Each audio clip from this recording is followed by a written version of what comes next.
ओम वेदांतार्थ प्रकाशेन जगदांध निवारकान् सर्वाचार्याग्रगण्यास्तान् वंदे शंकर देशिकान्।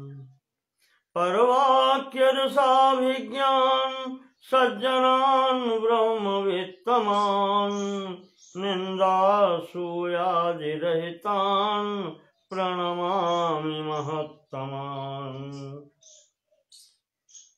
श्रीमत्सर्वगुरून् नत्वा पंचदश्यान्निर्भाषया विषयानन्दव्याख्यानम् कुर्वेऽहं यथामति। ॐ मार्गं ते सम्प्रवक्ष्यामि विद्यारण्यप्रकाशितं सम्यक् नाहं विजानामि यथामति वदामि ते।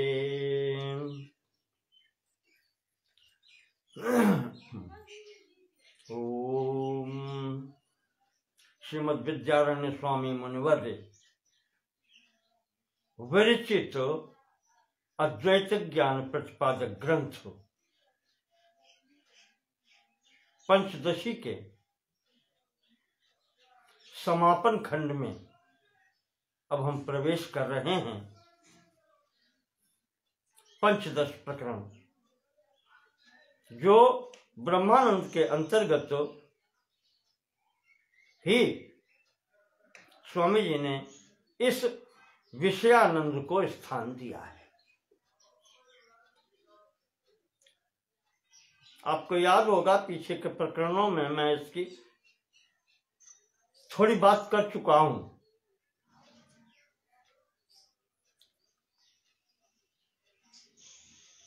जब ब्रह्मानंद की बात हुई थी तो जब इसकी अनुभूति की बात मैंने बताई थी, एक वासनानंद बताया था और वहीं पर दूसरा विषयानंद बताया था।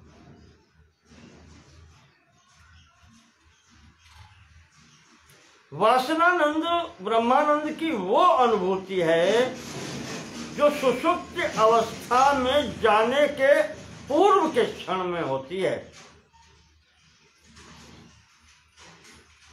और सुषुप्त अवस्था के पश्चात जागने के क्षण में जो अनुभूति होती है उस ब्रह्मानंद की, उस सुख की, उस आनंद की, वो वासनानंद बताया था। कहते हैं कि वो ब्रह्मानंद की ही वासना के कारण ऐसी अनुभूति होती है जब वो शांत होकर के बैठता है।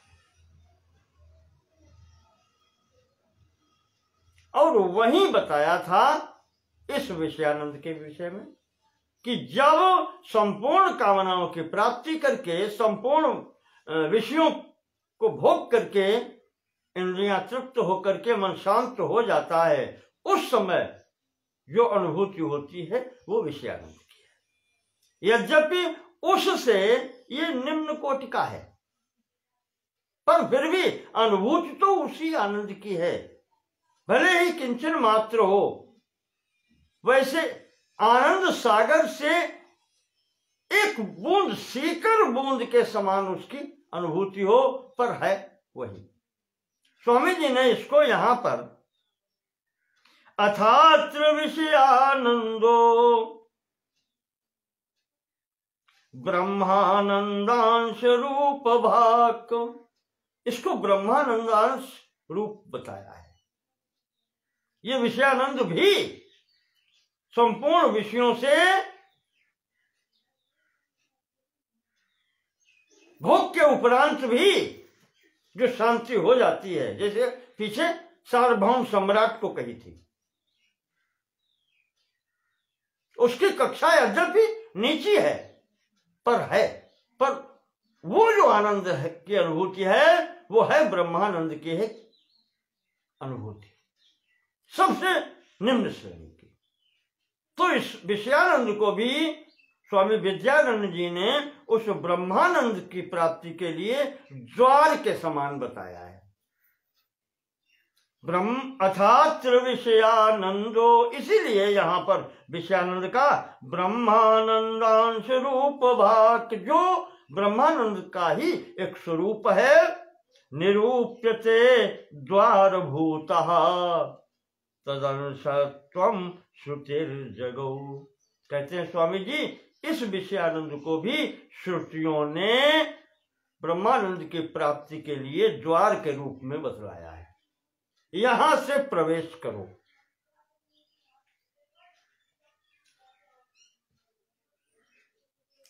स्वामी जी कहते हैं कि एषोस्य परमानंदो यो खंडैक रसात्मकः, यह अखंड एक रसात्मक ऐसा अस्य परमानंदः, जो अखंड है, एक रस है, आनंद है, ऐसा अस्य परमानंद, ऐसा वो परमानंद है जो अखंड है, एक रस है और आनंद तो है।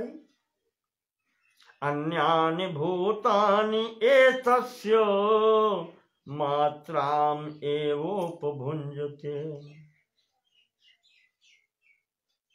ये समस्त जो लोक है, जो सृष्टि है, वो इसके एतस्य मात्राम उपभुंजते, इसके ही एक अंश का भोग करता है। ये जो जितना सुख संसार में आपको दिखलाई पड़ता है छोटे छोटे स्वरूपों में, अग्नि पुराण में ऐसा आया है जहां पर ये कहा गया है कि वो जो परब्रह्म परमात्मा अखंड एक स्वरूप आनंद स्वरूप है, उसके एक सीकर बिंदु में ये समस्त सृष्टि के जो आनंद है वो उसी में आ जाता है।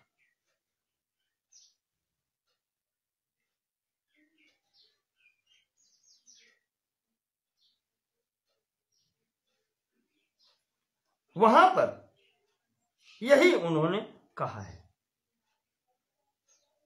उस ब्रह्मानंद सागर का एक सीकर की बूंद, कुशा के अग्रभाग में जितना जल आता है, ऐसे ही उस आनंद सागर की अनुभूति की, वो आनंद की एक बूंद, उतने में ही संपूर्ण सृष्टि प्रपंच सुखी हो रहा है, आनंद की अनुभूति कर रहा है। तो आप विचार करो कि जो वो महासागर है आनंद का, उसको प्राप्त करने वाले की क्या स्थिति होती होगी।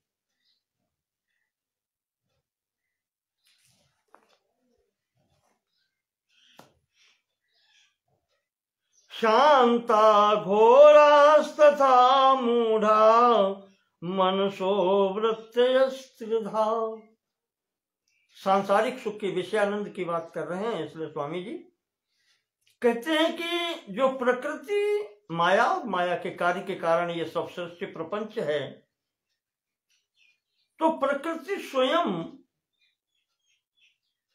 तीन गुणों की साम्यावस्था है, सतोगुण, रजोगुण और तमोगुण। इसके कारण ही इसमें जो अवस्थाएं तीन होती हैं वो दिखलाई पड़ती हैं। कौन कौन सी? शांता घोरा तथा मूढ़ा। सतोगुण की अवस्था जो होती है, यहां इसका प्रभाव होता है, या कहें कि सतोगुण की प्रधानता जहां होती है वहां शांति होती है। क्योंकि वहां बताया था कि ये तीनों गुण एक साथ रहते हैं, अकेले नहीं होते। अन्योन्य मिथुनी भाव, ये रहते एक साथ हैं, मात्रा न्यूनाधिक हो सकती है। तो जहां सतो गुण की प्रधानता होती है वहां शांति होती है। शांता घोरा, जहां पर रजोगुण की प्रधानता होती है वहां उसकी प्रवृत्ति घोर रूप में दिखाई पड़ती है। घोर को क्या कहेंगे?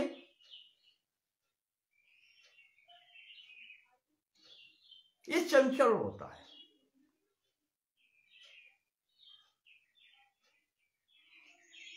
और तीसरी वृत्ति जहां तमोगुण की प्रधानता होती है वहां दिखलाई पड़ती है मूढ़ा, ज्ञान में विपरीतता, अज्ञान की प्रधानता।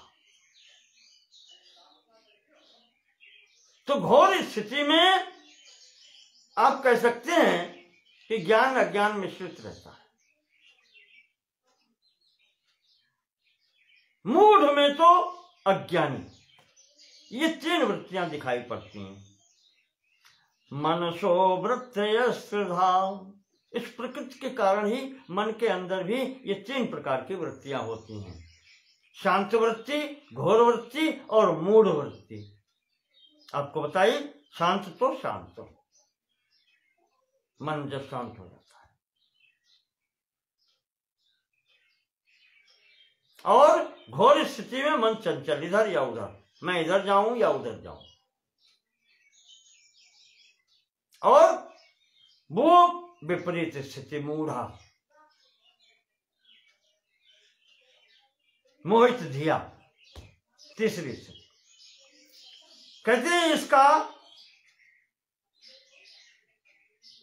जब ये स्थिति, इन स्थितियों में गुण कुछ बताते हैं कि व्यक्ति में अगर सत्वगुण की प्रधानता है यानी शांत वृत्ति है तो उसका स्वभाव कैसा है, घोर वृत्ति है तो कैसा स्वभाव है, और मूढ़ वृत्ति है तो उसका स्वभाव कैसा होता है। वो स्वामी बताते हैं कि वैराग्यम शांतिरौदार्यम इत्याद्या शांत वृत्तिया। जिस व्यक्तित्व के अंतर्गत वैराग्य हो, क्षमा हो, उदारता हो, ये गुण शांत वृत्ति वाले के हैं। जिसकी वृत्ति शांत है यानी सत्वगुण की प्रधानता है।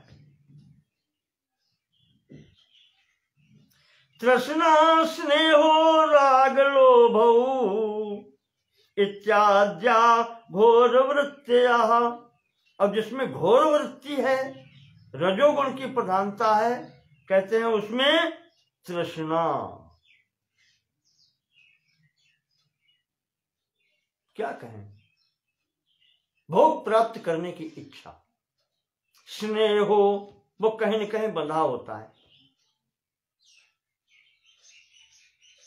राग लोभ हो, रागी होता है, लोभी होता है।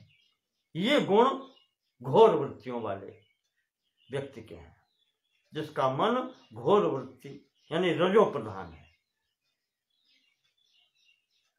सम्मोहो भयम इत्याद्या कथिता मूढ़ वृत्तिया। और जो मूढ़ वृत्ति वाले हैं, अज्ञानी हैं,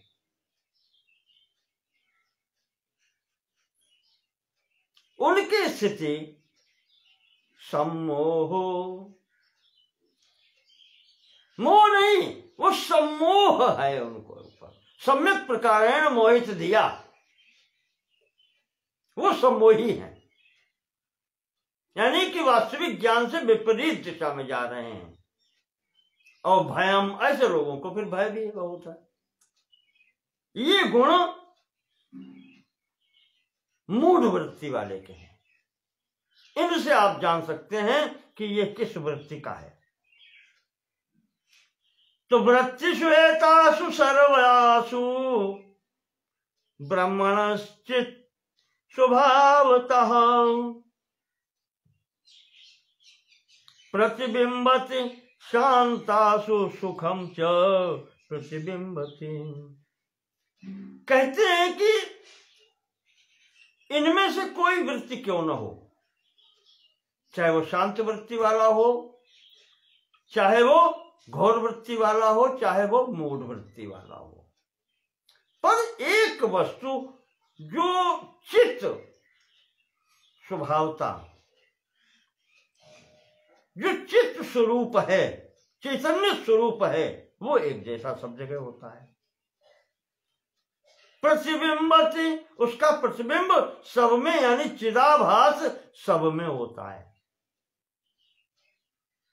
अब कहते हैं कि शांतासु सुखम च प्रतिबिंबति, पर शांत वृत्ति वाले व्यक्ति में ये सुख रूप में, आनंद स्वरूप में झलकता है। प्रतिबिंबित, प्रतिबिंबित होता है, इसका आनंद स्वरूप वहां प्रतिबिंबित होता है जो शांत वृत्ति वाला है।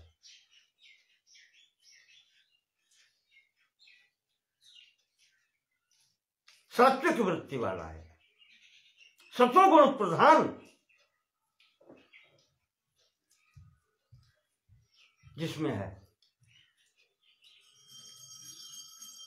यही स्थिति चिदात्मा का प्रतिबिंब के रूप में वो कह रहे हैं यहां पर कि हमारी बात तो ऐसा नहीं है कि शांत में है और वो मूढ़ में नहीं है, ऐसा नहीं है।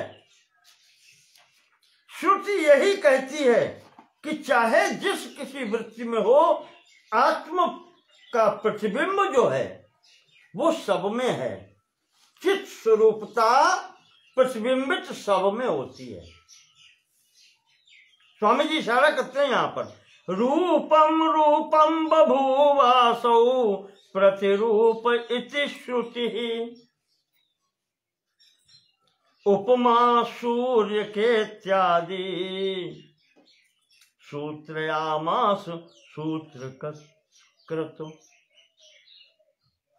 श्रुति में कहा गया है कि रूपम रूपम प्रतिरूपम बभूव, और इसका ही इशारा कहते हैं स्वामी जी कि सूत्रकार ने यानी व्यास जी ने ब्रह्म सूत्र में उपमा सूर्य कहा इस प्रकार से दिया है, इसकी उपमा सूर्य जैसे दी है।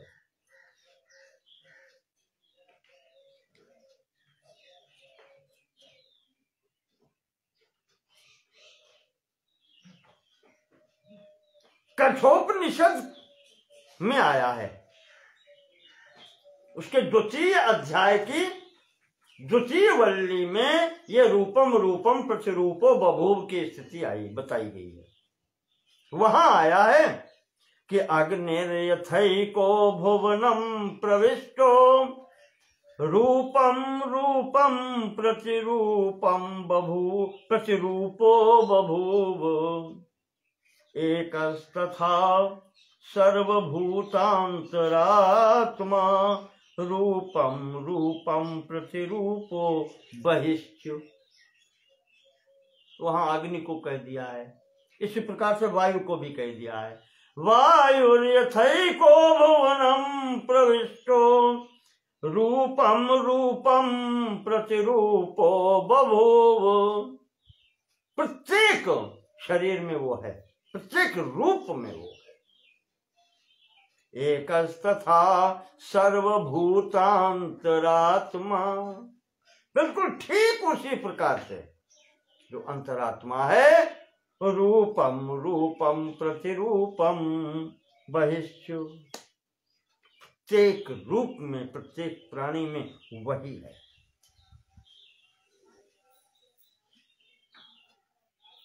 इसी कारण से भगवान व्यास जी ने भी अग्निवायु यहां पर जैसे दिया है, वैसे ही भगवान व्यास जी ने सूर्य रूपक कहा है। ऐसी स्थिति सूर्य की भी होती है।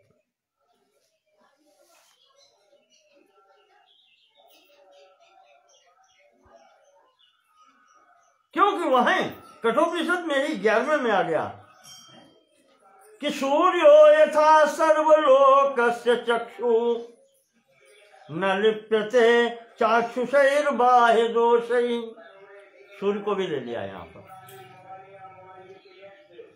तो एकस्तथा सर्वभूतांतरात्मा न लिप्यते लोक दुखेन बाह्या। जैसे सूर्य एक ही है, सर्वलोकस्य चक्षु, संपूर्ण लोकों को देखने वाला, या संपूर्ण लोकों को नेत्र रूप में दिखाने वाला, पर वो नेत्र दोषों से लिप्त नहीं होता।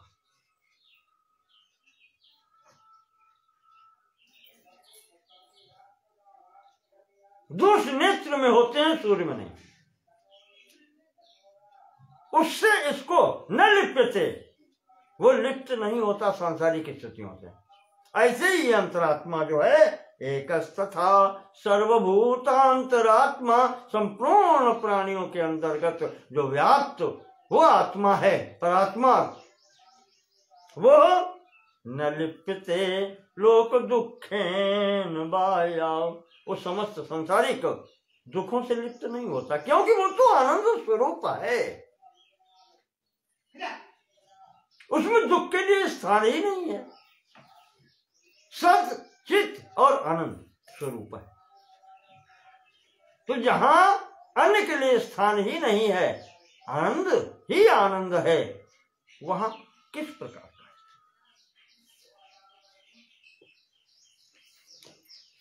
वही विद्यारायण स्वामी जी ने यहां पर कहा,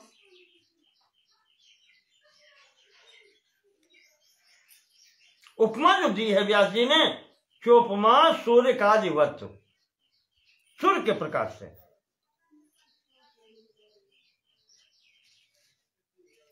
तो एक एव ही भूतात्मा भूते भूते व्यवस्थिता, वही कठोपनिषद की बात महाराज जी श्रुति का प्रमाण देकर कहते हैं, वो सूत्रात्मा एक ही है, समस्त भूतों की आत्मा तो वो एक ही है, पर हर प्राणी में अलग अलग दिखलाई पड़ती है। एकदा बहुधा चैव दृश्यते जलचंद्रवत्।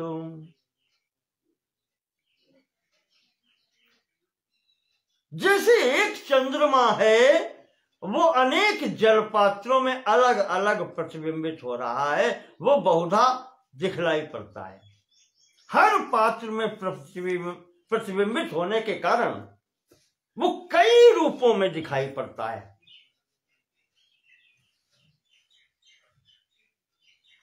सूर्य चंद्र नेत्र हैं, उदाहरण के लिए उन्होंने यहां पर जल चंद्रवत कह दिया। 12वें मंत्र में वहां पर कठोपनिषद में यही आया है, एको वशी सर्वभूतांतरात्मा एकम रूपम बहुधा यह करोति।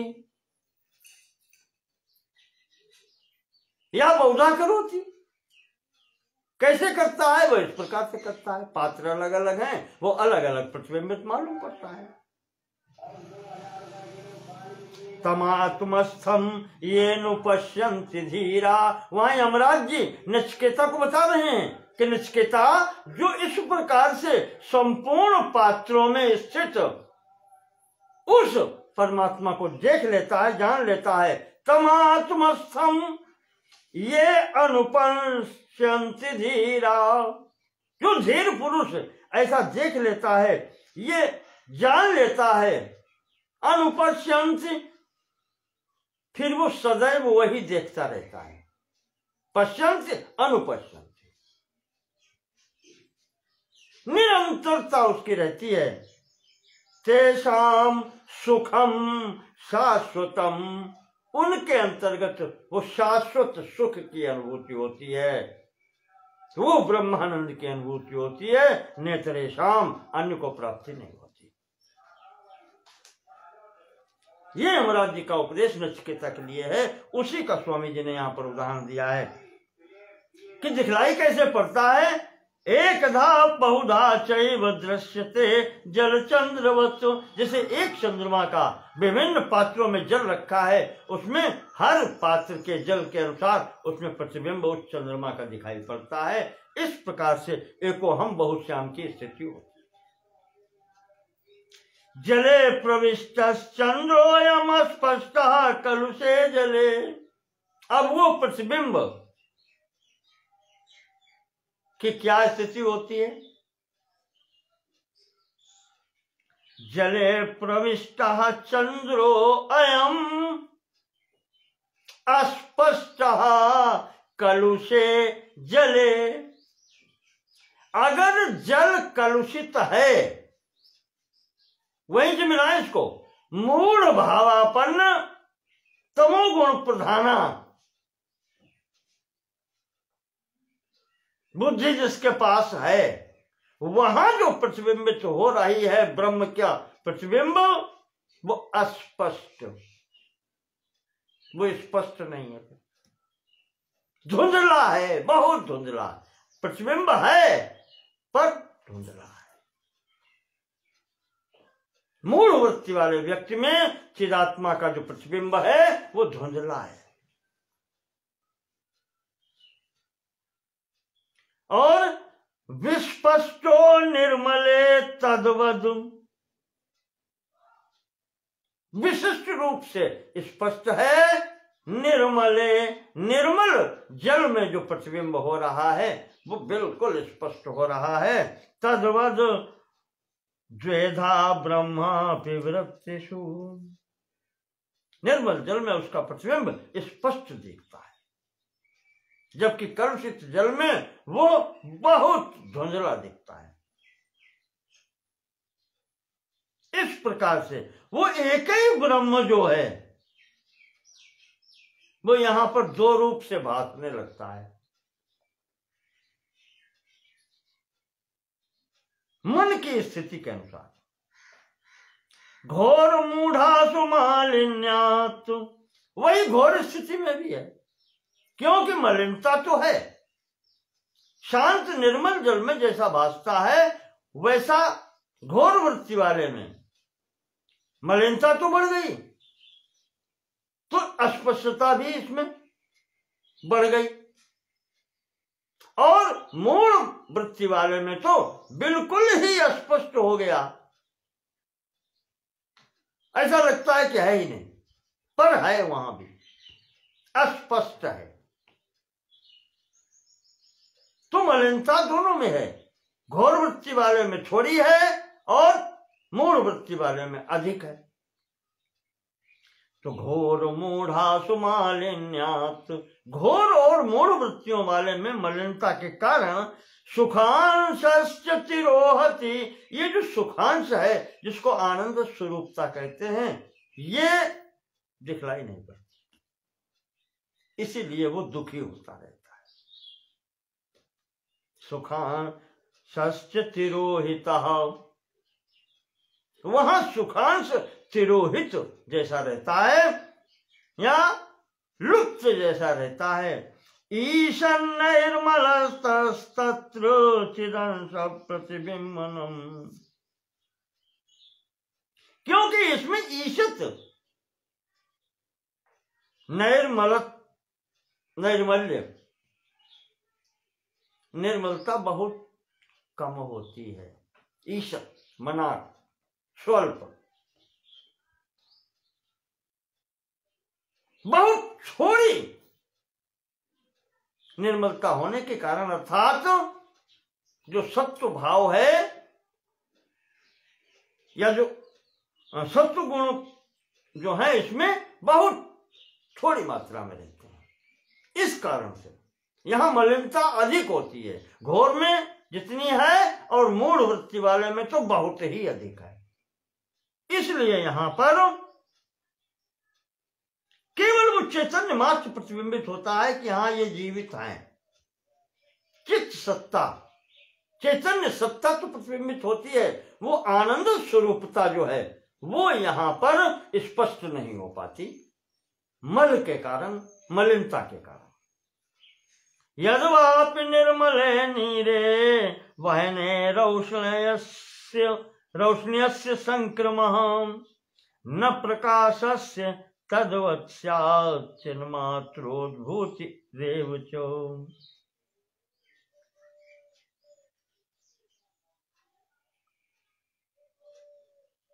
जैसे कहते हैं कि अगर अग्नि की बात करें, अग्निर्यथैको भुवनम प्रविष्टो रूपम रूपम प्रतिरूपो बभूव। अग्नि सब जगह अनुप्रविष्ट है, अलग अलग रूपों में है, पर आप देख सकते हैं क्या दाहक शक्ति हर जगह है? नहीं है। कहते हैं कि जैसे जल शीतल होता है, उसमें उष्णता तो अग्नि के कारण आ सकती है, पर प्रकाश नहीं आ सकता। अगर उसको जल को गर्म करें अग्नि से तो उष्णता तो आ जाएगी, गर्मी आ जाएगी, जल उबल जाएगा, खौल जाएगा, पर उसमें प्रकाशक गुण जो है अग्नि का वो नहीं आएगा। स्वामी जी कहते हैं, बता रहे हैं कि एक गुण तो स्पष्ट दिखाई पड़ने लगेगा, दूसरा हर जगह नहीं होता है। जैसे अग्नि का गुण उष्णता उस जल में दिखाई पड़ता है, पर प्रकाश नहीं दिखाई पड़ता उस जल में। न प्रकाशस्य तद्वत्, वहां उष्णता तो दिखाई पड़ती है पर प्रकाश नहीं होता। तद्वत्, ठीक उसी प्रकार, स्यात् चिन्मात्रोद्भूतिरेव च, ठीक उसी प्रकार से ये जो घोर वृत्ति वाले और मूढ़ वृत्ति वालों में वो चिदानंद में जो रूप था, उसकी चिद वृत्ति तो दिखाई पड़ती है दोनों स्थान पर, वो आनंद वाली स्थिति वहां नहीं होती। जैसे जल को गर्म करने पर उष्णता तो अग्नि की आ जाती है, पर प्रकाश नहीं आता। ठीक उसी प्रकार से ब्रह्म जो चिदानंद है, उसका चिन्ह मात्र का प्रभाव वहां दिखलाई पड़ता है, चिदात्मकता तो वहां दिखाई पड़ती है, पर वो जो सुख स्वरूपता है, वो आनंद स्वरूपता है, वो वहां नहीं भासती। काष्ठे तोष्ण प्रकाशौ द्वौ, उसी स्थान पर अगर लकड़ी है, काष्ठ है, और वहां अग्नि का प्रभाव अगर दिखाया गया है, और काष्ठ अगर जल रही है, वहां उसके दोनों प्रभाव होते हैं। उष्णता भी है, गर्मी भी है, हाथ डालो जला देगी, और प्रकाश भी है, वहां वो दोनों गुण दिखाई पड़ते हैं जो अग्नि के हैं। तो काष्ठौ तु औष्ण्य प्रकाशौ द्वौ, उष्णता और प्रकाश ये दोनों गुण काष्ठ में दिखाई पड़ते हैं। उद्भवम गच्छतो यथा, ये दोनों गुण अग्नि के आते ही उस काष्ठ में दिखलाई पड़ने लगते हैं। तो शांतासु सुख चैतन्य तथैवाद्भूतिमाप्नुतः, ठीक इसी प्रकार से शांत वृत्ति वाले में ये दोनों गुण ब्रह्म के चित्त और आनंद दोनों स्वरूप भासने लगते हैं। निर्मल जल की भांति प्रतिबिंब में ये स्थिति, संपूर्ण प्रतिबिंब स्पष्ट होता है। जैसे लकड़ी में जलती हुई अग्नि में दाहकता और प्रकाश दोनों गुण होते हैं, इसी प्रकार से उपयुक्त पात्र में जो चित्त प्रतिबिंब है, वो उसके दोनों स्वरूप, चैतन्य स्वरूप चिदाभासक स्थिति और आनंद स्वरूप भी झांकने लगता है, स्पष्ट हो जाता है। तो वस्तु स्वभावम आश्रित्य व्यवस्था तु भयो समा, अब कहते हैं ये सब होता है उस वस्तु के स्वभाव के कारण। विषयानंद की बात चल रही है तो अब संसार के अंतर्गत है। ये सब किस लिए है? वहां जो बताया था कि जल अगर निर्मल है तो स्पष्ट प्रतिबिंब, घोर में उससे मलिन और मूढ़ वृत्ति वाले वो जल में, कलुषित जल में अत्यधिक अस्पष्ट हो जाता है, स्पष्ट नहीं हो पाता। तो ये वस्तु स्वभाव, ये इन वस्तुओं के स्वभाव के अनुसार है कि किसमें कौन सी वृत्ति है, घोर वृत्ति, मूढ़ वृत्ति या शांत वृत्ति वाले हैं। अनुभूत्यनुसारेण कल्पते ही नियामकम।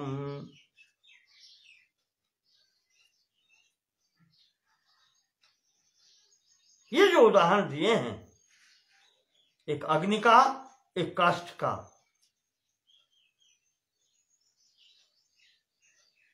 कि अग्नि दोनों में एक है।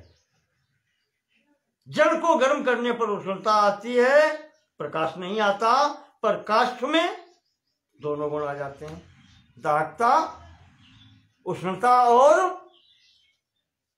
प्रकाश, दोनों गुण आ जाते हैं। यही यहां पर कल्पना की गई है। अनुभूत्यनुसारेण, अनुभव के आधार पर ये दोनों उदाहरण आपको दिए गए हैं। न घोरासु न मूढ़ासु सुखानुभव ईक्षते, शांतास्वपि क्वचित् कश्चित् सुखातिशय ईक्षताम्।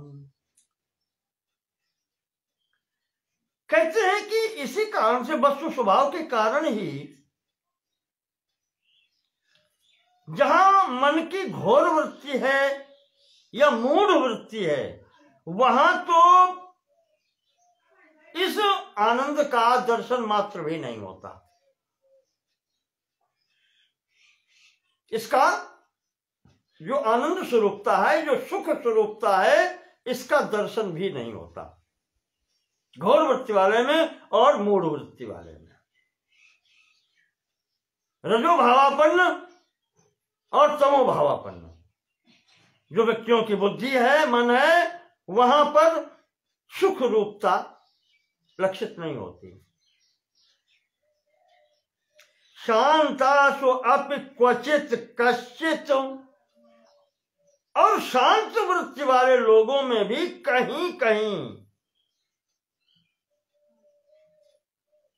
सुखातिशय ईक्षताम, अतिशय सुख की अनुभूति वो कदाचित ही कहीं कहीं ही होती है। शांत वृत्तियों वाले में भी सुख की अनुभूति तो होती है, पर अतिशय सुख की अनुभूति भी बहुत विरल स्थानों पर ही होती है।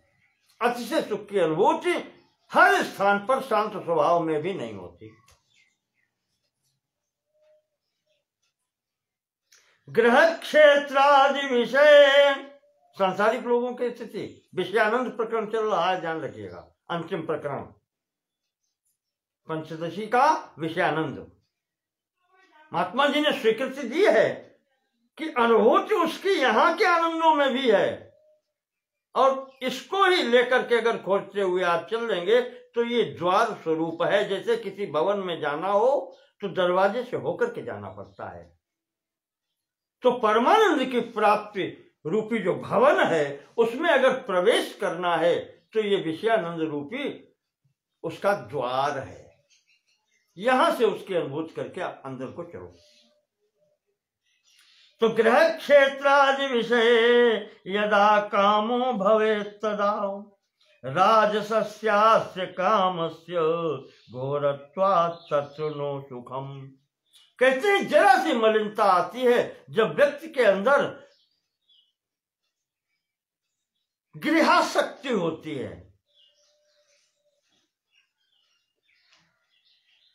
अपने देह में आसक्ति के पश्चात इस संपूर्ण प्रपंच में घर में आसक्ति होती है, सबसे संबंध बनाता है। क्षेत्रासक्ति, क्षेत्र ये मेरा है, सब कुछ ये मेरा वैभव है, ये मेरा राज्य है, इस प्रकार से उसमें जब आसक्ति होती है तो राजसस्यास्य कामस्य, ये जहां पर कामनाएं प्रारंभ हो जाती हैं, रजोगुण की प्रधानता हो जाती है, घोरत्व भाव आ जाता है, तो वहां तत्र नो सुखम, तो वहां फिर सुख नहीं होता। जो सुख दिखलाई पड़ता है वो भी दुख का ही एक स्वरूप होता है। विद्यानंद स्वामी जी कहते हैं कि वो जो क्षणिक सुख तुम्हें मालूम पड़ता है, तत्र नो सुखम, वहां सुख की कल्पना नहीं है। सिद्धे न वा इति अस्ति दुखम, ये वहां दुख है। जिसको वो चीज प्राप्त नहीं होती है, ग्रह वित्त कलत्र पुत्र धन पृथ्वी पत्नी इत्यादि की सब स्थितियां प्राप्त नहीं होती हैं। न सिद्धेत,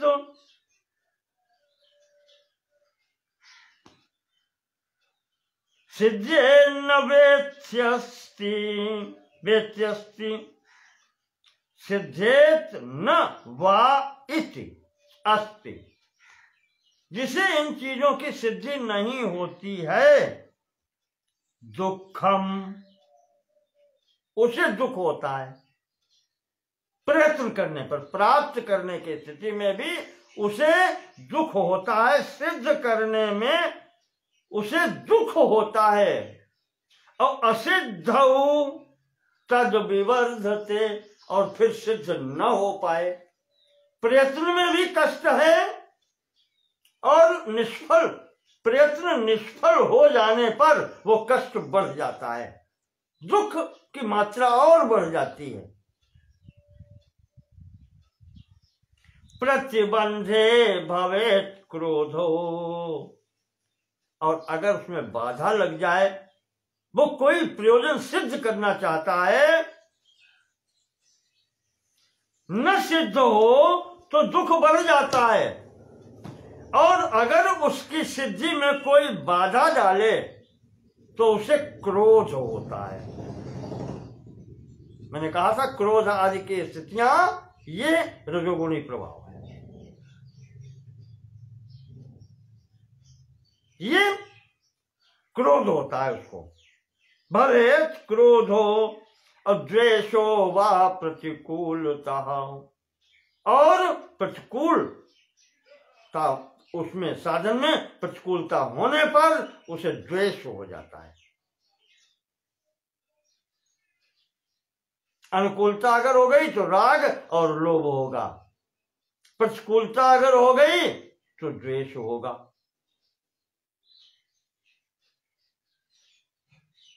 क्रोध होगा, ये स्थितियां होती हैं। प्रतिबंधे भवेत क्रोधो द्वेषो वा प्रतिकूलता,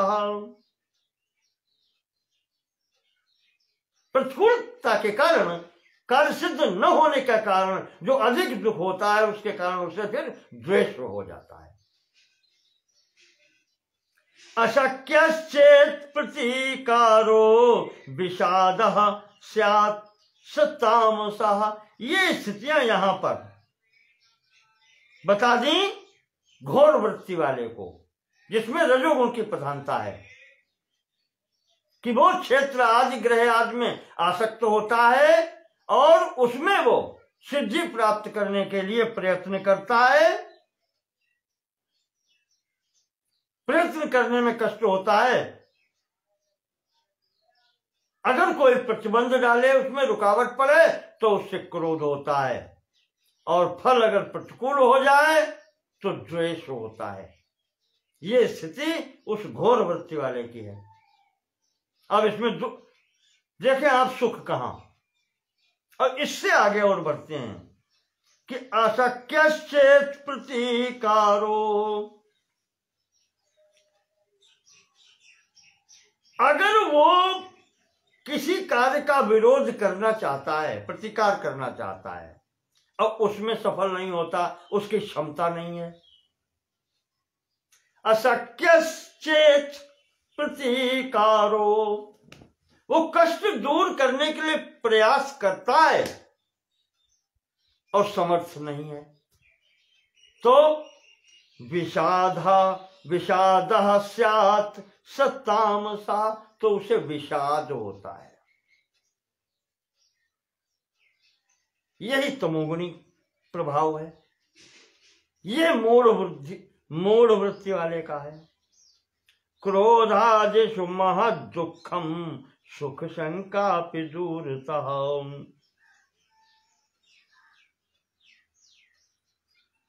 जैसे क्रोध आदि की अवस्था में तो दुख है, स्पष्ट दिखता है, और जहां ये है क्रोध आदि वहां सुख की कल्पना भी नहीं है।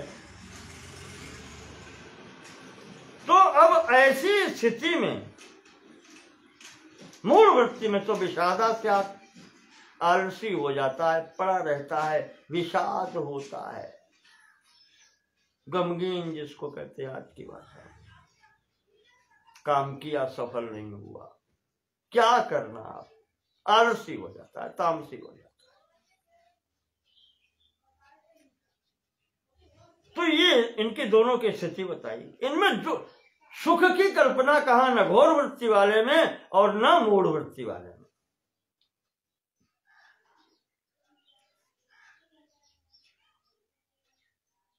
शांत वृत्ति वाले में भी पूर्ण सुख की कहीं पर स्थिति नहीं दिखाई पड़ती, पर उसकी अधिकता होती है।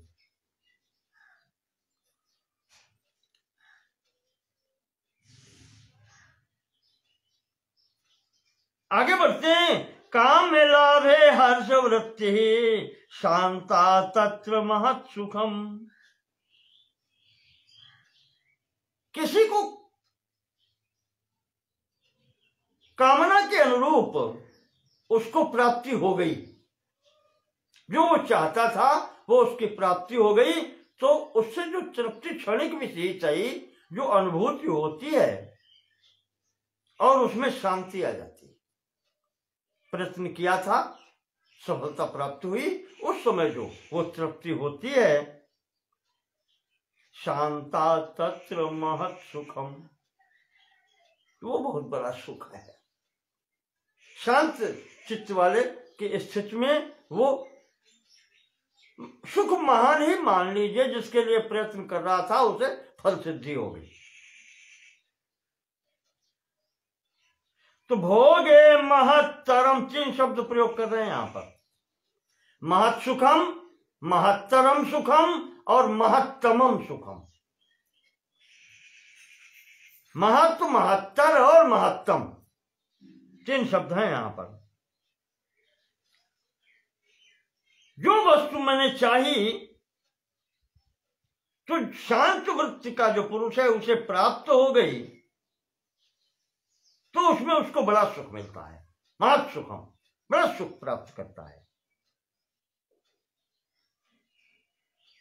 भोगे महत्तरम लाभ प्रसक्ता विषदेव ही। और कहते हैं कि अगर उसका भोग कर लिया, जो चीज प्राप्त, जो वस्तु प्राप्त हुई, उसका भोग भी कर लिया, तो कहते हैं उस सुख से वो स्थिति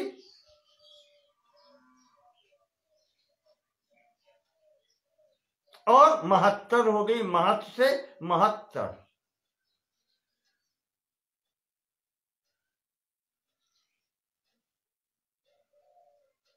एक श्रेणी बढ़ गई, वो सुख की प्राप्ति हो गई। अप्रसक्तौ ईश देव ही।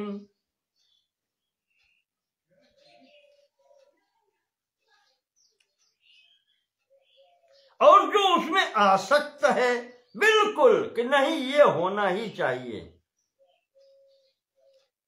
कहते हैं उसे तो बहुत थोड़ा सुख मिलता है, क्योंकि उसकी स्थिति शांत है ही नहीं। मिल गया तो और चाहिए और चाहिए और चाहिए, ये स्थिति उसकी होती है।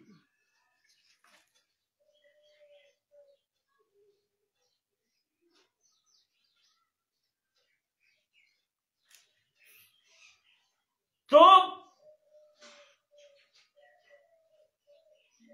जो शांत वृत्ति वाला है, उसको जो उसने चाहा था उसे मिल गया, उसमें सुख हुआ, और उससे अधिक सुख उसमें हुआ जो उसने उस वस्तु को भोग कर लिया। अगर उसमें वो आसक्त होता है, लोभ करने लगता है, भले ही वो शांत वृत्ति का है, तो फिर उसका वो सुख क्षणिक हो गया, भले ही वो शांत वृत्ति का क्यों न हो। शांत वृत्ति वाले में भी ये तीन स्थितियां हैं,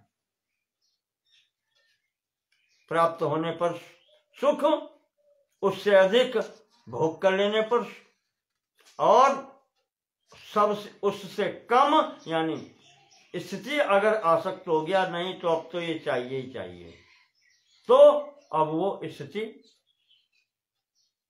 महासुख से नीचे आ गई, थोड़ा रह गया ईशत सुखम। महत्तमम विरक्तौ तु, अब यहां पर महत्तम सुख की प्राप्ति कब होती है? अधिकतम, महत्व, महत्तर और महत्तम, सुपरलेटिव डिग्री, अधिकाधिक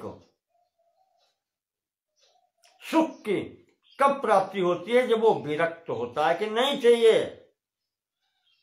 सम्मुख आ गया, प्राप्त कर लिया, वो जो स्थिति होती है महत्तमम विरक्तौ तु विद्यानंदे तदीरितम, ये ऐसी विरक्ति जिसके अंतर्गत होती है, आ गया तो भोग के अनुसार भोग गया, और नहीं है तो आसक्ति नहीं है, भागना नहीं, उसके पीछे प्रयास नहीं करना है।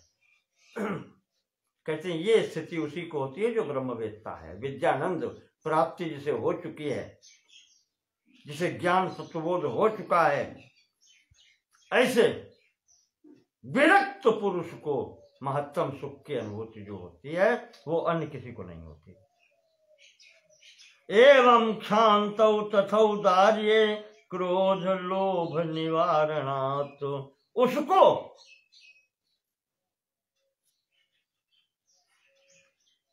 कह लें कि उसका कुछ भाग उस शांत वृत्ति वाले को हो सकता है अगर वो उस घोर वृत्ति और मूढ़ वृत्ति का त्याग कर दे तो, यानी भोग भोगने की बहुत इच्छा न हो और आसक्त न हो, तो उसे कुछ उस सुख की अनुभूति, उस आनंद की अनुभूति उसको भी हो जाती है, शांत वृत्ति वाले को। अब स्वामी जी कहते हैं कि चलो जितनी भी अनुभूति होती है, यद्यत् सुखम भवे तत्तद ब्रह्मैव निर्विघ्नं प्रतिबिंबनात्, कि चलो जितनी भी सुखानुभूति होती है, यद यद जितनी भी होती है, तत्तद भवेद, वो किसके कारण होती है? ब्रह्मैव निर्विघ्नं प्रतिबिंबनात्, वो उसी ब्रह्म का निर्विघ्न प्रतिबिंब है, चिदानंदमय, यानी यहां पर कुछ तो निर्मलता भले क्षणिक आई हो, जिसके कारण उसको सुखानुभूति हो गई, वो आनंद स्वरूपता जो वहां उद्भासित हो रही है वो उसका ही प्रतिबिंब है।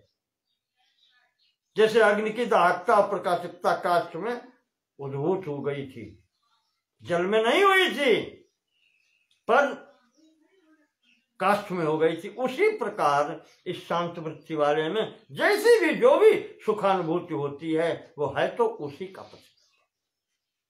विषयों की अनुभूति में जो क्षणिक सुख की भी अनुभूति होती है वो है तो उसी का प्रतिबिंब। वृत्तिषु मुखास्वस्य निर्विघ्नं प्रतिबिंबनम्, ये बाहरी वृत्तियां इंद्रियों की, मन की बाहरी वृत्ति होने से ये क्षणिक अनुभूति कभी कभी हो जाती है। और जहां पर कहा है कि अगर ये इंद्रियां अंतर्मुखी हो जाएं, मन और भी शांत हो जाए, अंतर्मुखी हो जाए, तो फिर जो अनुभूति होती है वो फिर ब्रह्मानंद की अनुभूति, वो फिर निर्विघ्नम प्रतिबिंबनम, उसमें फिर कोई विघ्न नहीं होता। निर्विघ्न प्रतिबिंब दिखाई पड़ता है निरंतर। सत्ता चिति सुखम चेति स्वभावा ब्रह्मण श्रेय। ब्रह्म के तीन ही गुण तो बताए गए हैं, सच्चित आनंद। सत्स्वरूप है, चित स्वरूप है और आनंद स्वरूप है। वही कह रहे हैं सत्ता, सत्म का तात्पर्य सत्ता सर्वदा रहने वाली। चित्त स्वरूपता यानी चैतन्यता या विचारात्मकता, और सुखम आनंदम, सच्चित आनंदम। चेत स्वभावा ब्रह्मणस्त्रया, ये तो ब्रह्म के गुण ही है, स्वभाव है। ब्रह्म सत्स्वरूप है, चित स्वरूप है, आनंद स्वरूप है, इनसे अलग नहीं है। पर मृच्छिलादिषु सत्तैव व्यज्यते नेतरद्वयम्, पर मिट्टी है, शिला है, सृष्टि संपन्न उसी से हुई है, उत्पन्न उसी से हुई है, सबका कारणभूत वही है, इसलिए वो सब में प्रविष्ट है। कहते हैं जैसे मिट्टी है, शिला है, इसमें बस उसी प्रकार से पीछे से बताए हैं कि सत्ता मात्र गुण ही प्रतिबिंबित होता है, बाकी जो नहीं होते हैं। चित स्वरूपता और आनंद स्वरूपता मिट्टी में, शिला में, इनमें प्रतिबिंबित नहीं मालूम पड़ते, सत्ता केवल दिखाई पड़ती है। क्या है? सत्ता चितिर्द्वयम् व्यक्तम् धीवृत्योर्घोरमूढयो।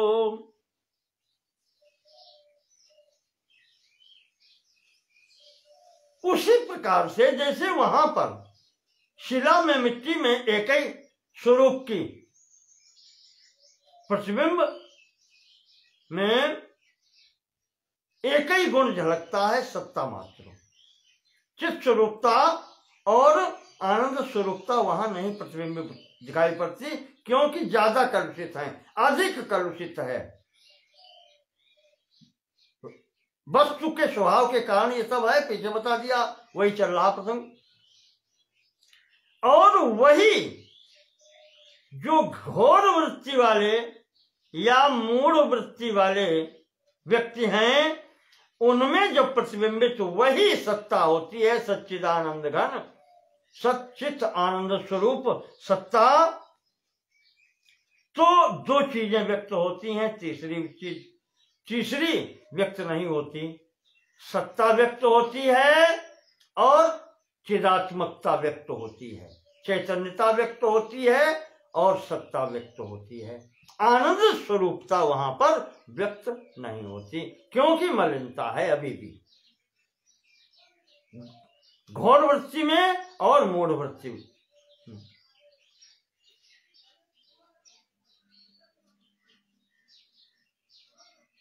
शांत वृत्तौ मिश्रम ब्रह्मेच्छमीरितम, जबकि जो शांत प्रकृति का है, शांत वृत्ति का पुरुष है, सतोगुण प्रधान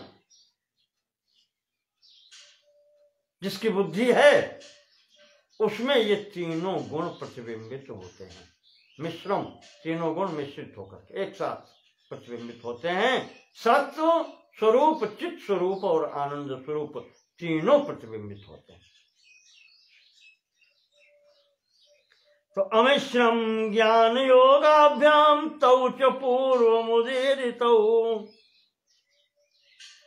आद्येऽध्याये योग चिंता ज्ञानम अध्यायो योद्वयो।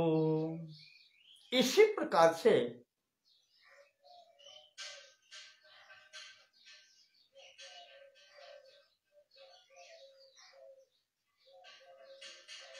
ये जो जिनकी वृत्ति या जिनमें वो पूर्ण रूप से झलकता नहीं है, मिश्र यानी सत, चित्त और आनंद स्वरूपता तीनों एक साथ झलकते हैं, ब्रह्मानंदानुभूति होती है।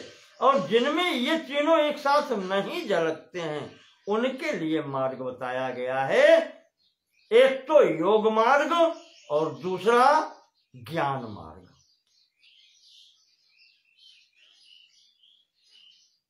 विद्यानंद स्वामी जी कहते हैं इस ब्रह्मानंद के पूरे भाग में प्रथम 2 अध्यायों में, आद्य अध्याय योग चिंता, प्रथम अध्याय जो 11वां प्रकरण था वो योगानंद प्रकरण था। वहां योग के द्वारा ये स्थिति बनाई गई थी कि आनंद की प्राप्ति हो। और आगे के 2 अध्यायों में ज्ञानम अध्यायो द्वयो अध्यायों, उसमें ज्ञान की स्थिति दिखाई गई थी, अद्वैतानंद की और आत्मानंद की। प्रथम 3 प्रकरणों में के प्रथम प्रकरण में योगानंद, द्वितीय में अद्वैतानंद और आत्मानंद की स्थिति से इन 2 अध्यायों में पीछे बताई जा चुकी है। असत्ता जाड्य दुखे द्वे माया रूपम स्वयं त्विदम, असत्ता नर श्रृंगादौ जाड्यम काष्ठ शिलादिषु।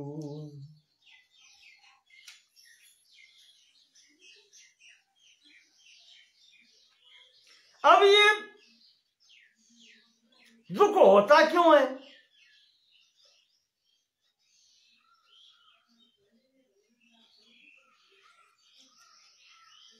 वो इसलिए है कि जैसे माया का स्वरूप जो बताया है उधर, ब्रह्म के गुण हैं सत्ता, चैतन्यता और सुख, 3 रूप हैं। और इसी प्रकार माया के गुण क्या हैं? इसके रूप 3 हैं। असत्ता यानी असत, प्रारंभ से चल रहे हैं, ब्रह्म सत्यम जगत मिथ्या, माया और माया का कार्य मिथ्या है। असत्ता असत है। जाड्यम जड़ता है, चैतन्यता न होकर के जड़ता है। और वहां सुख है तो यहां दुखम। ये 3 गुण माया के हैं। और ये 3 गुण कहां भासते हैं? असत्ता जाड्य दुखे द्वे माया रूपम त्रयम त्विदम।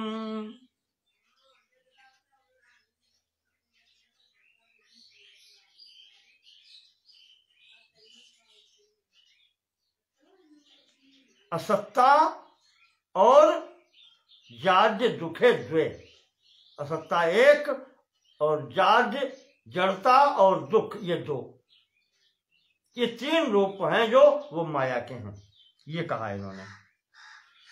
अब एक एक करके बताते हैं। असत्ता का मतलब क्या है? असत्ता नर श्रृंगादौ, असत्ता तो मिथ्या है ही। कैसे मिथ्या है? जैसे कहें कि नर श्रृंग, मनुष्य के सींग, असत्ता है ही नहीं। आकाश कुसुम, आकाश में पुष्प,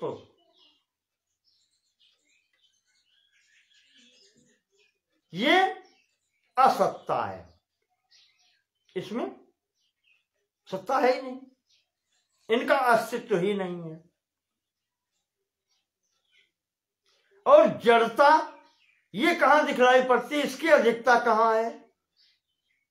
असत्ता तो असत्ता है, जब वो अस्तित्व में ही नहीं है तो वहां तो कुछ दिखलाई नहीं पड़ना। अब जहां जड़ता की प्रधानता है वो काष्ठ शिलादिषु, लकड़ी है, पत्थर आदि है, शिलाएं हैं, इसमें जड़ता दिखाई पड़ती है, विपरीत गुण, ये माया का कार्य है। घोर मूढ़ धियोर दुखम एवं माया विजृंभिता। ठीक इसी प्रकार से, इसी कारण से घोर और मूढ़ व्यक्तियों में ये दुख दिखलाई पड़ते हैं, क्योंकि वहां जड़ता है। घोर वृत्ति में न्यूनता है जड़ता की, और मूढ़ वृत्ति में जड़ता की अधिकता है, इसलिए वहां दुख है। तो जैसे ब्रह्म उद्भासित है संपूर्ण स्थान पर, शक्तिमान है, तो उसकी शक्ति भी सर्वत्र है।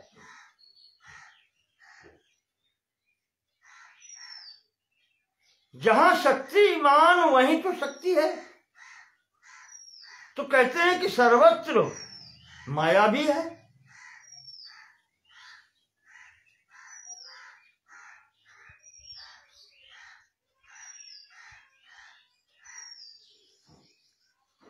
तो ऐसी स्थिति में जहां पर शांत गुण बताया है, सतोगुण प्रधानता, माया यहां भी है पर प्रधानता सतोगुण की है,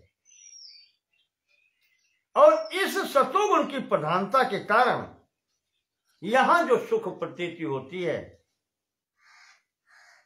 उसी को मिश्र ऊपर कहा है कि यहां पर तीनों वृत्तियों की, ब्रह्म की जो तीनों स्थितियां हैं, सत्ता, चैतन्य स्वरूपता और सुख स्वरूपता, इन तीनों की एक साथ जो अनुभूति होती है वो ब्रह्मानंद का सुख प्राप्त कराने वाली होती है। इस कारण से वहां पर ये होता है, इसीलिए यहाँ पर मिश्र ब्रह्म कह दिया है। स्वामी जी ने कहा वैसे मिश्रित ब्रह्म नहीं होता है, वो एक ही है, आनंद स्वरूप भी वही है, चित स्वरूप भी वही है, और सत स्वरूप में वही है। तो आप इसमें भ्रम में न पड़ें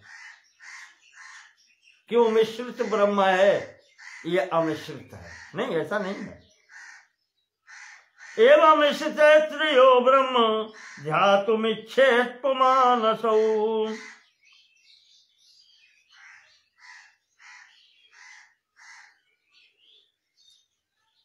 ये मार्ग इसलिए अलग अलग करके बता दिया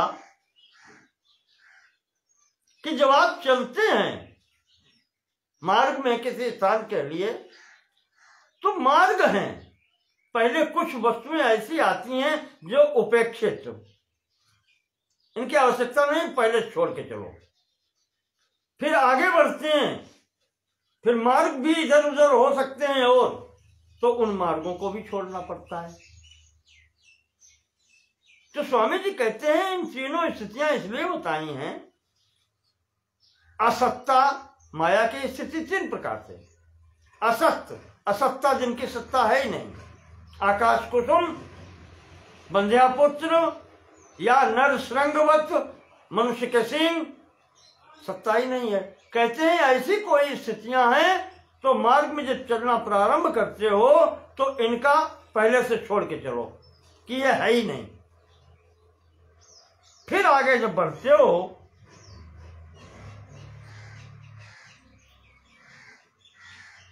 तो वो जड़ता के कारण जाड्यम, असत्ता, जाड्यम और दुखम। तो स्वामी जी कहते हैं जब आगे बढ़ोगे तो जड़ता और दुख आदि के जो स्थान है उनका भी निवारण करते हुए आगे चलो। जानना जरूरी है, मार्ग वही है, चलना उसी से है, क्योंकि हम इसी माया और मायाकारी के बीच में हैं। उधर चलने के लिए इन सब परिस्थितियों के बीच से ही जाना पड़ेगा।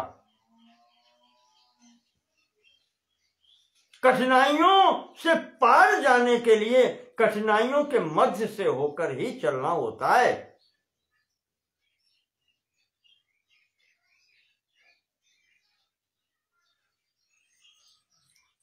तो उसके बाद में इन सब को छोड़ करके और जिसका सिस्टम ध्याये, तो जो शेष लक्ष्य रह जाता है उसका ध्यान करो। ये सब छोड़ते हुए पहले तो असत्ता, जिनकी सत्ता ही नहीं है उनके विषय में मत प्रवचन करना, या यूं कहने की जो मुझे प्राप्त नहीं हो सकती वस्तु वो पहले छोड़ के चलो, उसके बाद में जो प्राप्त है उनका भी निराकरण करते चलो। अरे ये भी कोई काम की नहीं है, ये भी कोई काम की। काम का क्या है, फिर उसकी तरफ चिंतन होता चले। सिस्टम ध्यायेद यथा यथम, जिस प्रकार से इस रास्ते पर आगे बढ़ता जाए वो जो शेष बचने वाला है उसका ध्यान करता हुआ चले, समस्त निराकरण करते हुए धीरे धीरे। तो शिलादौ नाम रूपे द्वे त्यक्त्वा सन्मात्र चिंतनम। शिला इत्यादि जो आती हैं, पत्थर और मिट्टी, ये सब का इनमें सब में नाम रूप है।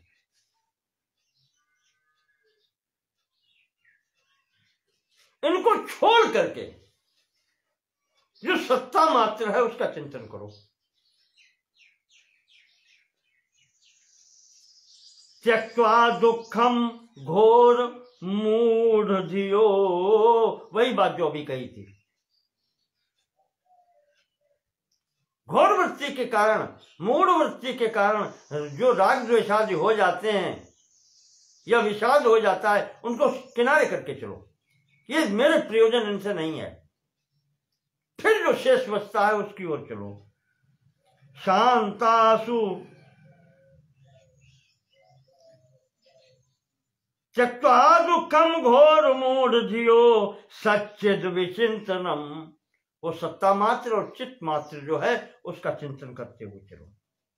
शांतासु सच्चिदानंदा स्त्रीनप्येव चिंतयेतो। तो जब तक ये घोर वृत्तियां और मूल वृत्तियों का थोड़ा सा भी प्रभाव रहेगा तो सत्य और चित्त का ही विचार होगा। तब तक यहां आनंद स्वरूपता अभी छिपी है, तो उसको भी किनारे करके हटा करके चिंतन करते चलो। और जब शांत वृत्ति पर शुद्ध सत्व भावापन्न स्थिति में पहुंचेंगे, सत्वगुण की स्थिति जब बढ़ेगी, तब आपको उन तीनों स्थितियों की सत्य, चित्त और आनंद स्वरूपता की उसका चिंतन करो, और वो चिंतन करने पर स्थिति आपको अभिष्ट की प्राप्ति होगी। ये 3 प्रकार के चिंतन बताए गए हैं। कनिष्ठ, मध्यमोत्कृष्टा, तीसरा चिंता क्रमादिमा। ये चिंतन करने का क्रम 3 प्रकार का है। सर्वप्रथम कनिष्ठ वाला, जहां पर जो है वस्तु है वो पहले ही छोड़ दो, जो प्राप्त होने की स्थिति नहीं है, जिनकी सत्ता मात्र ही आपके सामने नहीं, हटाओ, छोड़ो, उनका चिंतन मत करो। उसके आगे जब घोर वृत्ति और जाड्य वृत्ति का इनकार है, घोर वृत्ति और मूल वृत्ति की स्थिति, तो सत्य और चित्त इनका चिंतन करो, ये मध्यम वृत्ति है। और आगे जब बढ़ेंगे, जब स्थिति यहां से भी निषिद्ध करते हुए आगे बढ़ जाएगी, जब शुद्ध सत्व भावापन्न स्थिति में पहुंचेंगे, सतो भावापन्न के प्रभाव में पहुंचेंगे, शांत स्थिति में, तब वहां पर फिर चिंतन होगा। तब तीनों मिश्रित ब्रह्म का होगा, सत्य स्वरूप, चित्त स्वरूप, आनंद स्वरूप का चिंतन हो। ये उत्तम चिंतन कहा गया है। मंदस्य व्यवहारेपि मिश्र ब्रह्मण चिंतनम। लेकिन जहां भी चिंतन कहा जाता है वहां ब्रह्म का चिंतन कहा जाता है, पूर्ण ब्रह्म का चिंतन कहा जाता है। वहां ये नहीं कहा जाता कि ऐसे ब्रह्म का चिंतन करो। एक अंश का थोड़ी चिंतन होता है।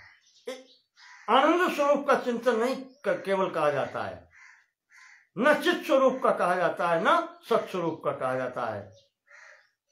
सच्चिदानंद स्वरूप का चिंतन करो, ऐसा कहा जाता है। भले ही व्यक्ति मंदस्य व्यवहारेपि, वो मंद बुद्धि का क्यों न हो,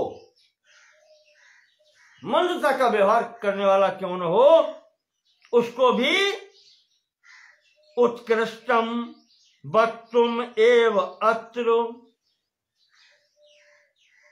उसको उस मार्ग पर ले जाने के लिए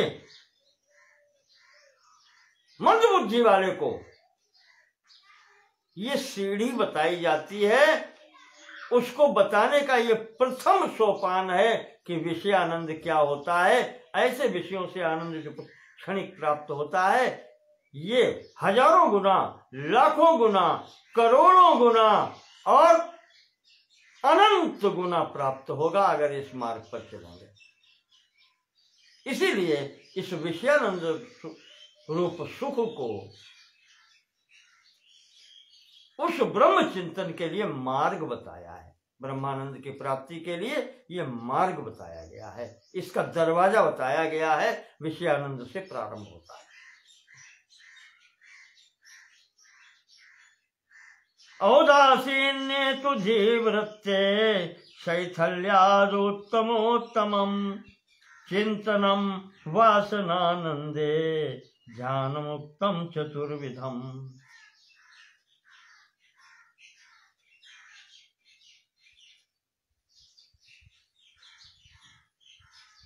इसी के लिए एक उदाहरण जो आपको पीछे वासनानंद का दे आए थे, आपको याद होगा ब्रह्मानंद प्रकरण के पहले ही प्रकरण में दिया था, जहां पर कहा था कि बिना विषयों की द्वारा जो आनंद प्राप्ति होती है, बिना विषयों के अनुभव से, वो वासनानंद होता है। क्योंकि उसमें उस ब्रह्मानंद की वासना झलक मारती है। तो वहां उदाहरण दिया था, आपको याद होगा, सुषुप्ति अवस्था में, गहरी निद्रा में जाने के पहले का क्षण और सुषुप्ति अवस्था के पश्चात जागने के क्षण के बाद में वो थोड़ा समय, उस समय जो शांति सुख अनुभूति होती है वो उस ब्रह्मानंद की ही झलक है, उसकी ही वासना से वासित वो समय है, वही वासनानंद का समय कहलाता है। उस समय जो सुखानुभूति होती है वो वासनानंद है। वो बिना सुखानुभूति, बिना विषयों के जो अनुभूति है वो। और यहां जो कह रहे हैं विषयानंद, वहां पर भी कहा था विषयों की अनुभूति, विषयों के भोगने के बाद में इनसे चित्तवृत्ति को हटा करके, तृप्ति अनुभव करके, इंद्रियों को शांत करके, मन को शांत करके जो आनंदानुभूति होती है वो विषयानंद है। तो वही यहां बता रहे हैं, जो वासनानंद में अनुभूति हुई थी उसकी अनुभूति यहां से होती है, प्रारंभ होती है। न ध्यानम चिंतनम वासनानंदे ध्यानम उक्तम चतुर्विधम।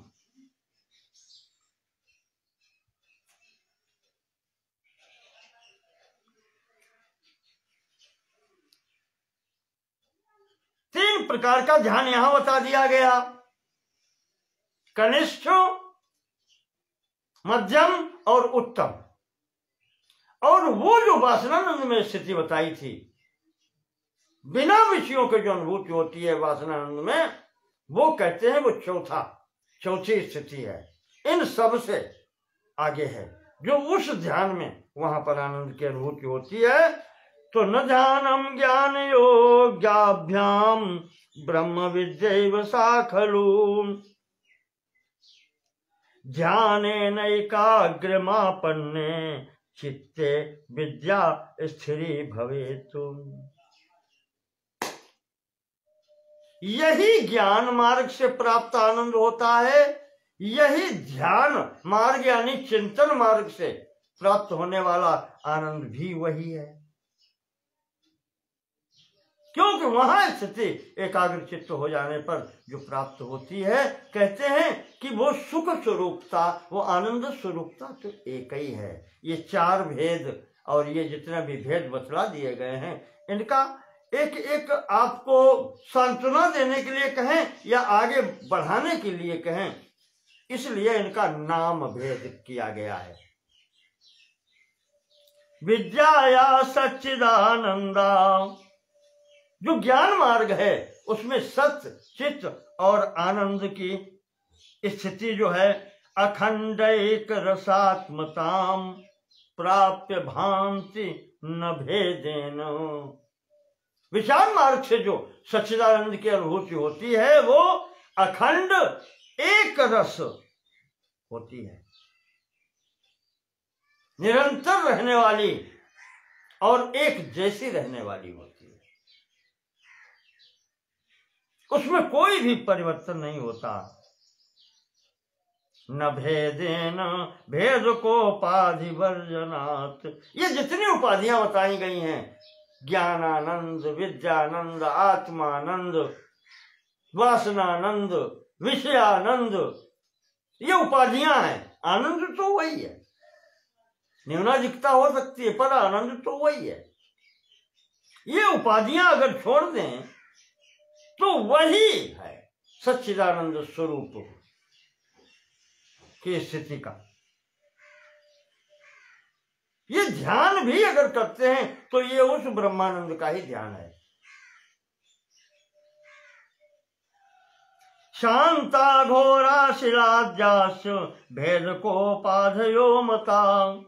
ये तुम्हें जो बताए गए हैं शांत, घोर, मूढ़, ये स्थितियां जो बताई गई हैं,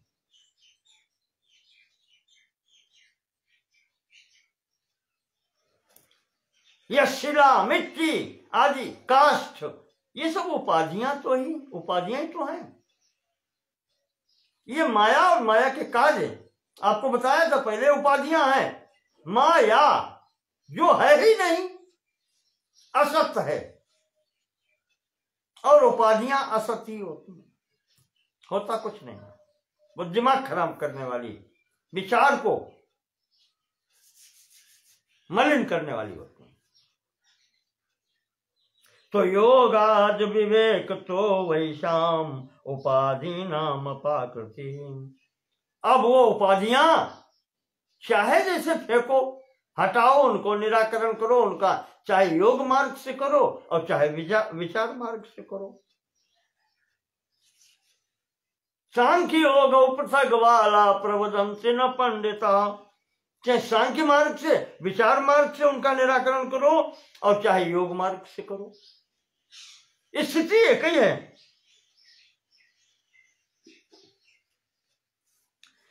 अब विद्यानंद मुनि जी इतना कहकर के ग्रंथ का उपसंहार कर रहे हैं।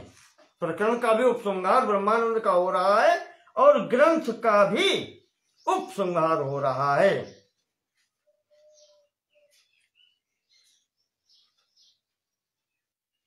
निरुपाधि ब्रह्म तत्वे भासमाने स्वयं प्रभे। जो इस प्रकार से चिंतन करता है कि ये उपाधियां हैं, अगर इनको हटा दें तो ब्रह्मानंद का ही ये चिंतन हो रहा है। ये नाम जो बताया केवल समझाने के लिए, बात करने के लिए, आपकी बुद्धि में डालने के लिए, वस्तुतः ये सब ब्रह्मानंद ही है।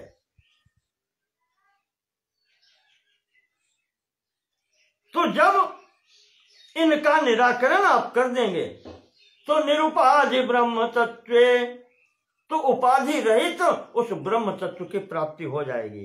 भासमाने स्वयं प्रभे, वो स्वयं प्रभ, स्वयं ज्योति स्वरूप है, वो स्वतः भासने लगेगा सच्चिदानंद ब्रह्म। अद्वैते त्रिपुटी नास्ति। अद्वैत स्थिति जो अनुभूति हो जाएगी, अपरोक्ष ज्ञान जिस समय हो जाएगा, ये उस समय की स्थिति है। तत्र त्रिपुटी नास्ति। जो तीन स्थितियां बताई थी वो समस्त नष्ट हो जाएंगी और एक ही रहेगा। कौन कौन सी याद होगा आपको? ध्याता, ध्येय, ध्यानम च,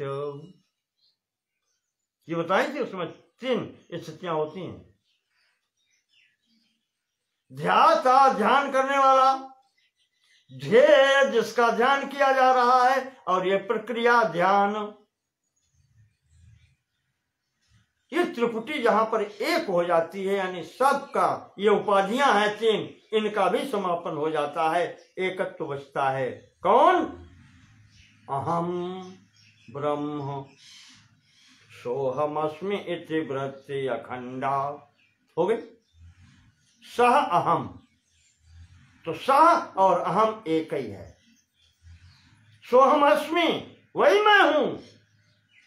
इस वृत्ति में जब ये बोध ज्ञान हो जाता है, तब ये त्रिपुटी भी समाप्त हो जाती है। भूमानंदोत उच्यते। जहां पर ये त्रिपुटी भी समाप्त हो जाती है, उस स्थिति को कहते हैं भूमानंद। भूमा, ये शब्द एक में आ गया। मैंने कहा था, कहीं आया था बीच में। इसकी स्थिति छांदोग्य उपनिषद के अंतिम खंड में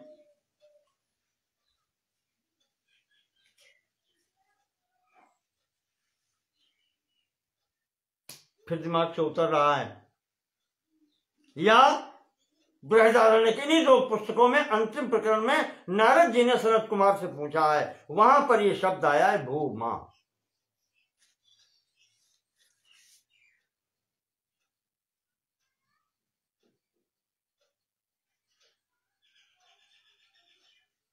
चाहे इसको आप ऐसे समझ लें, भू मां विपरीत कर दें तो मां भू।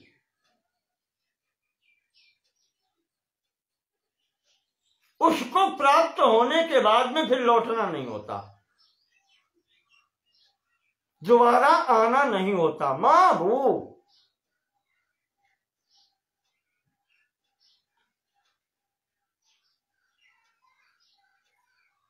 फिर दोबारा होना नहीं होता, यानी अद्वितीय स्थिति प्राप्त हो जाती है। उस स्थिति में जो आनंद प्राप्त होता है वो चरमोत्कर्ष है, वही स्थिति उसको प्राप्त हो जाती है। ब्रह्म तत्व साक्षात्कार होने पर भूमानंद की, उस ब्रह्मानंद की अनुभूति हो जाती है, जहां पर त्रिपुटी समाप्त हो जाती है। ध्याता, ध्येय और ध्यान की त्रिपुटी समाप्त हो जाती है। इस प्रकार से स्वामी जी ने यहां पर निष्कर्ष बता दिया। अब इस ग्रंथ का 2 श्लोकों में उपसंहार करते हैं कि ब्रह्मानंदाभिधेय ग्रंथे, इस ग्रंथ के अंतिम भाग ब्रह्मानंद भाग में 5वां अध्याय ईरिता, ये जो 5वां अध्याय आया है पंचदशी ग्रंथ का अंतिम प्रकरण, विषयानंद एतेन, जो विषयानंद रूपी कहा गया है, विषयानंद रूपी अध्याय है, ये प्रकरण है।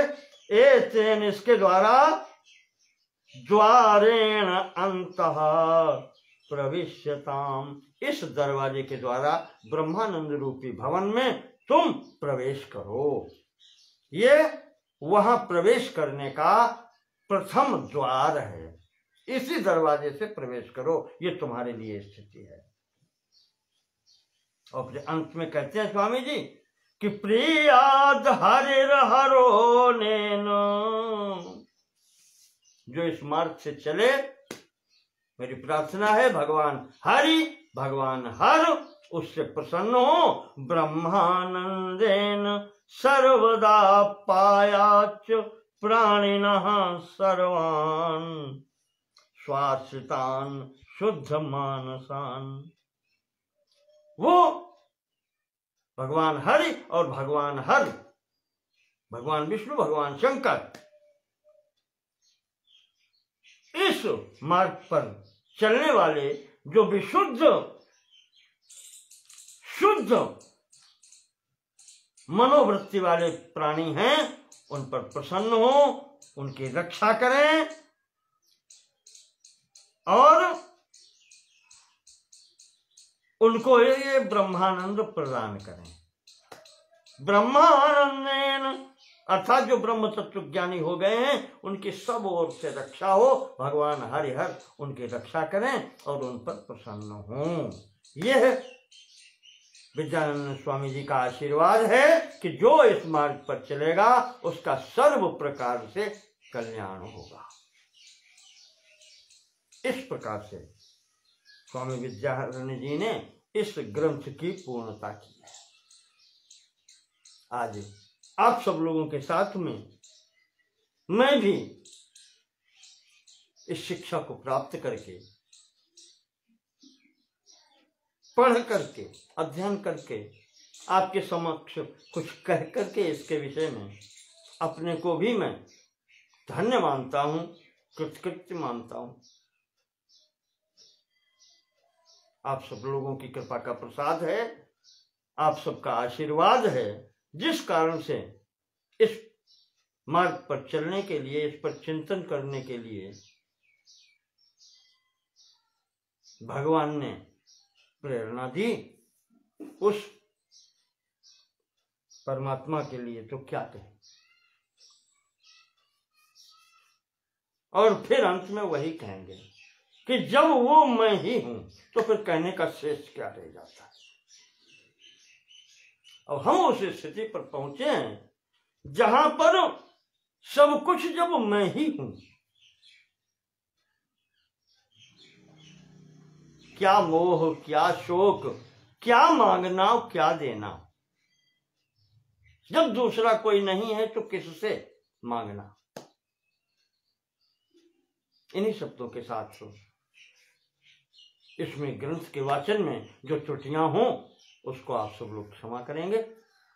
वो सब मेरी हैं और जो अच्छी बातें हैं वो स्वामी विद्यारण्य जी की हैं और उन जैसे अनेकों आचार्यों की, जिनका इस बुद्धि पर थोड़ा बहुत प्रभाव रहा है, जिसके आश्रय से मैं आपके समक्ष कुछ कहने में सक्षम हुआ हूं, ये सब उनका है। संतों की उच्छिष्ट उक्ति है मेरी बानी, जानो इसका भेद भला क्या मैं अज्ञानी। एक संत तुकाराम जी का पद था, उसका तिलक जी ने अनुवाद किया था। बस उसी के साथ में अपनी वाणी को विराम देता हूं। नमो नमः। धन्यवाद। कृपा बनाए रखिएगा।